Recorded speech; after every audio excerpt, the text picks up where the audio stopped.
Hi everyone, my name is Shivani and I'm here with the rest of the BTechGirlies to present our network update project on the Stanley Milner Library. Over the last few weeks, our team, made up of Elaine, Rachel, Kate, and myself, have had the opportunity to understand the ins and outs of the Edmonton Public Library's network. Here's a quick agenda of this presentation where each of us will be going through the project overview, explanation of the network design, network components, and a cost overview of the upgrade. Just to provide a little bit of background, the Stanley A. Milner Library in downtown Edmonton underwent a major renovation in 2020. This update introduced many innovative spaces such as a gamer space, a maker space, and a computer lab, which we'll be going through very briefly. Through this revitalization, the Edmonton Public Library is able to support the diverse community through better access to knowledge as well as security. However, this library requires a network infrastructure upgrade to improve the overall connectivity and security while meeting the community's growing digital demands and maintaining its role as a hub for learning and creativity. The Stanley Milner Library is a great place, but our group saw two main hurdles which led to the network upgrade. First, the bandwidth wasn't keeping up, especially during busy times in the gamer space, maker space, and the computer workstations, leading to slow speeds and connectivity issues. Second, some of their network hardware was outdated, impacting the quality of their space. As for recommendations, we've looked at two major upgrades. First, our group considered a shift to Wi-Fi 6E technology. This will give EPL the bandwidth to handle the busiest hours smoothly. Second, we planned on implementing advanced security measures with better firewalls and access controls, making sure that the user's data stays safe. By enhancing their network and security, we were able to improve and make an impact on the user experience by enhancing security while also continuing to empower the community. For this network update, what's included in the scope? The Wi-Fi 6 for library-wide connectivity, an upgrade for the equipment, specifically new routers and switches, along with security methods and accessibility to all users, all while aligning with EPL's values. What's not included in the scope is any IT support for tech assistance after the upgrade and any external services not related to this network. So in terms of project objectives, first, we aimed for better connectivity to deliver high-speed nonstop internet across the library, especially in the digital learning spots and public terminals. This means quick and easy access to EPL's digital resources. Next, security with advanced firewalls and access management shows our dedication to user privacy and safe, free exploration of digital content. Network modernization is also important to us, so that's updating routers and switches and all of that to keep pace with the latest technology.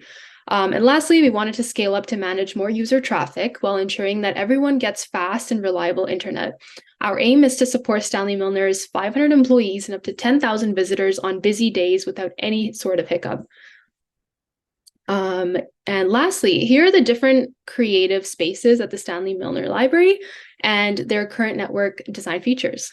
So starting with the gamer space, switches and firewall ensure secure and smooth gameplay across 9 PCs and 2 console stations. A dedicated server manages data flow and printing, and with Cat6 cabling for lightning fast speed. Moving on to the makerspace, creative minds can enjoy fast internet protected by firewalls with specialized switches that support video editing and 3D printing. Servers here can keep data moving swiftly for all maker activities. And lastly, the computer lab features modems and firewalls supporting over 23 computers. Here, switches and Cat6 cabling can mean that data transfers quickly and a server efficiently allocates resources for any user that wants to complete a task. And now I'll pass it on to Rachel. Next, we'll cover network design. We aim to support each of Stanley A. Milner's diverse spaces, addressing the requirements of the gamer space, makerspace, computer lab, and staff workstations, along with essential components such as internet access and printing services. Prioritizing seamless operations and optimal connectivity throughout the library, the 3 floors within our scope will each have 6 access points.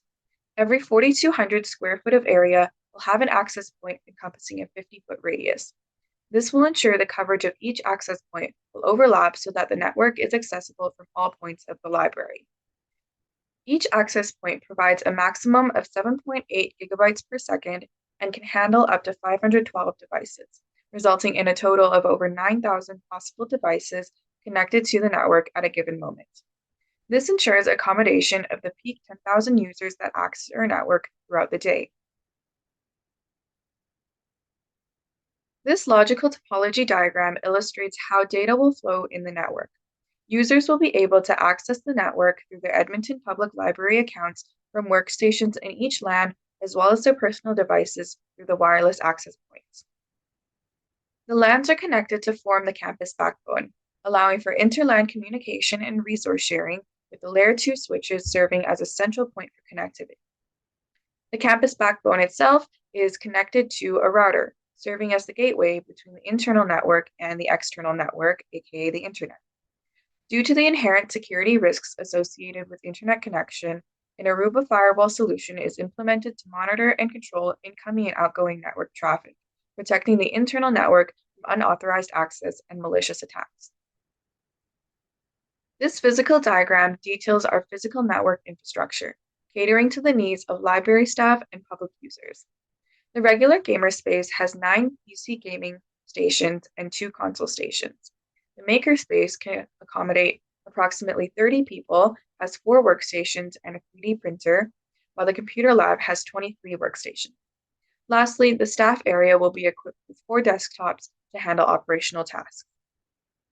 With an estimated peak of 800 concurrent users on the network, including personal devices and those connected through Stanley A. Milner workstations, each LAN will support varying levels of throughput. Planning with overcapacity to be future-proof, our network will utilize Layer 2 switches with a 10 gigabytes per second port connection and a switching capacity of 176 gigabytes per second, ensuring high-performance data operations even under heavy data load from the gamer space and makerspace. These LAN connections will utilize Category 6 twisted pair cables with a data rate of 10 gigabytes per second to ensure reliability and cost-effectiveness. Users will also have access to meeting rooms equipped with TVs that connect to the network with Category 5 twisted pair cables. These cables provide a maximum data rate of 1 gigabyte per second to enable smooth video conferencing and screen sharing. Connectivity of the campus backbone, network, and internet is done with the HPE Aruba router, which can handle up to 2,048 devices, sufficient for the peak 800 concurrent users our network is expected to experience. This circuit is connected through fiber optic cables with speeds up to 100 gigabytes per second. Our network design will guarantee reliable, high-speed data transmission with consideration to Stanley A. Milner's growth. Now moving on to the network components section. So the first important part of this network would be the HPE Aruba 9012 router. This router can support up to 32 wireless access points, and as of right now, we plan to have 6 wireless access points per floor. So this would support future scalable needs, as again, it can support up to 32 wireless access points, and we plan to have only 18 right now. It also includes the Aruba Policy Enforcement Firewall, which can have up to 64,000 active firewall sessions. So this would be cost efficient, as this firewall would be included with the router, so there would be no need to buy an additional firewall. It supports up to 2,048 concurrent devices, which is in line with the estimated average of 800 concurrent devices at a given time for the library. It also has power over Ethernet capabilities, so it can act as a backup power option, and also with this capability, it can reduce future maintenance costs for this hardware. Secondly, we have the HPE Aruba 9200F switch. Each switch would have 52 ports with 10 gigabits per second of data transmission rates for port connections. It has a switching capacity of 176 gigabits per second with a throughput of 130.9 millions of packets per second. So with all these features, it enables high data transmissions for the heavy data loads that the library network would have. And it also is scalable, as each switch has 52 ports, so it would support those future library expansion needs if needed with that 52 ports. Thirdly, HPE Aruba AP655 wireless access points. So these have a maximum aggregate throughput of 7.8 gigabits per second. It has tri-band coverage for 2.4, 5, and 6 GHz, with each radio capable of handling up to 512 client devices per radio. So again, this would be in line with that estimated average of 800 concurrent devices for the library at a given time, and also has that dual power support through direct DC power and power over Ethernet. So lastly, all these devices would be connected through primarily the Category 6 twisted pair cables, as it has a maximum data transmission of 10 gigabits per second. So this cable ensures that there's reliable connectivity throughout the network, primarily, especially through to the gamer space, which will require higher bandwidth for that larger volumes of data transmission. And for the backbone network, we plan to have the OM550 125 fiber optic cables used so that it can span through the entire library, which covers an area of about hundreds of meters to kilometers of area. So again, to ensure that higher bandwidth of up to 100 gigabits per second to ensure that reliable data transmissions. Lastly, we plan to have the Category 5E twisted pair cables to connect the TVs in the meeting rooms. These TVs would be primarily only for video conferencing and screen sharing, which only requires about 100 to 500 megabits per second of data. And Category 5E has a maximum data rate of 100 gigabits per second. So this would be enough, as it would also be cost efficient because it's the least costly compared to the Category 6 and the fiber optic cables. Moving on to the costs of our proposed network solution, we had three main costs to consider: annual software licenses, hardware costs, and lastly, operational costs. So looking at our software costs, you can see a good amount of Microsoft licenses. This is because the majority of our computer at public access workstations are Windows computers, as well as our staff computers. We thought it would be ideal to have access to Excel and Word and other functions for users of the library. Our estimates come from research into business use subscriptions through the providers and multiplied by the number of computers that will utilize the software. At the top of our list, you can see our cloud costs for the year to store data, such as online collections and patron information. This cost is based on data usage per month, and we calculated it by estimating the data we needed and using the Azure website cost guide to create an estimation for the year. For total software estimated cost for the year, it's over $500,000. When choosing our hardware components, we weighed the costs against the benefits to maximize the network design while not overspending on a public works project. For instance, the Category 6 twisted pair cable were chosen because it was cost-effective to use the Category 6 twisted pairs for most of the library while also maintaining reliable transmission speed.